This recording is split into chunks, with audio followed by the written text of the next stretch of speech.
चलिए आज बात करते हैं भारतीय क्रिकेट के एक ऐसे स्टार की जिनकी बल्लेबाजी में नजाकत है और अंदाज में एक अलग ही क्लास है। नाम है कन्नूर लोकेश राहुल, जिन्हें हम और आप केएल राहुल के नाम से जानते हैं। कहते हैं नाम में क्या रखा है, पर कभी-कभी एक नाम के पीछे ना एक बड़ी मजेदार कहानी छुपी होती है। और केएल राहुल के केस में तो ये कहानी कमाल की है। पता है, उनका नाम राहुल एक छोटी सी गलतफहमी की वजह से पड़ा। उनके पिता सुनील गावस्कर के बहुत बड़े फैन थे। वो अपने बेटे का नाम गावस्कर के बेटे रोहन के नाम पर रखना चाहते थे, लेकिन बस उन्हें रोहन की जगह राहुल नाम याद रह गया और इस तरह केएल राहुल को अपना नाम मिला।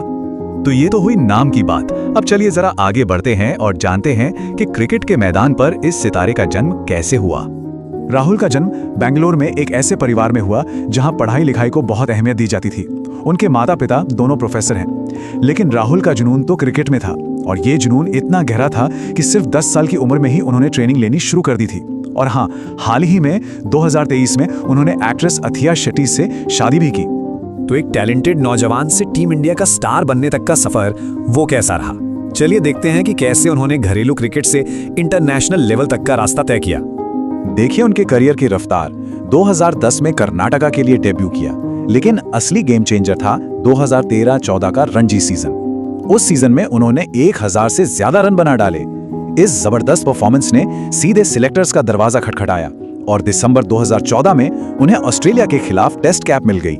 और देखते ही देखते 2016 तक वो भारत के लिए तीनों फॉर्मेट खेलने लगे थे।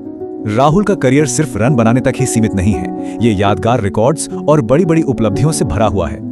चलिए उनकी कुछ सबसे खास अचीवमेंट्स पर एक नजर डालते हैं। ये नंबर, ये उनके करियर की एक बहुत ही स्पेशल, बहुत ही यूनिक अचीवमेंट को दिखाता है। जी हाँ, केएल राहुल इतिहास में पहले और एकमात्र ऐसे भारतीय क्रिकेटर हैं जिन्होंने अपने वनडे डेब्यू मैच में ही सेंचुरी जड़ दी। सोचिए, 2016 में जिम्बाब्वे के खिलाफ ये कारनामा करना बताता है कि वो बड़े मंच के लिए ही बने हैं।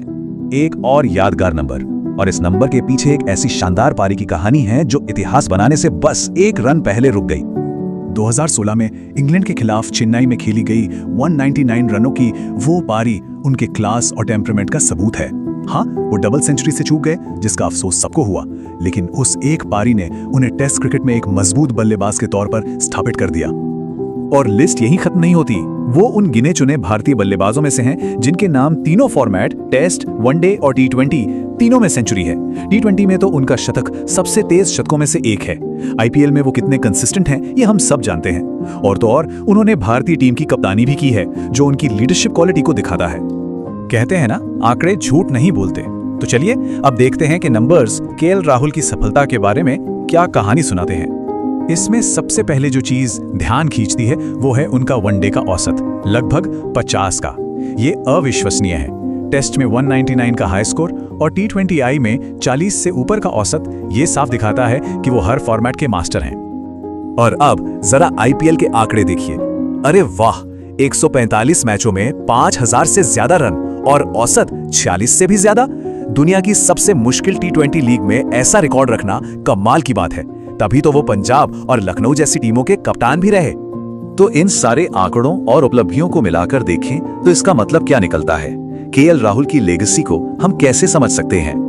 ये लाइन उनके करियर को एकदम सटीक तरीके से बयां करती है। ये सिर्फ टैलेंट की बात नहीं है, ये मुश्किल वक्त में टिके रहने की और टीम की हर जरूरत के हिसाब से खुद को ढालने की कहानी भी है।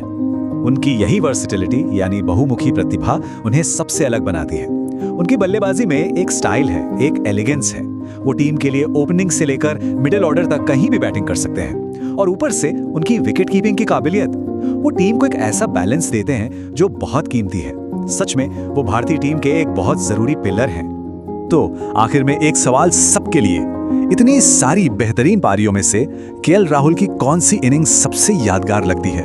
क्या वो उनकी डेब्यू वनडे सेंचुरी है, या 199 की वो शानदार टेस्ट पारी, या फिर कोई तूफानी आईपीएल शतक?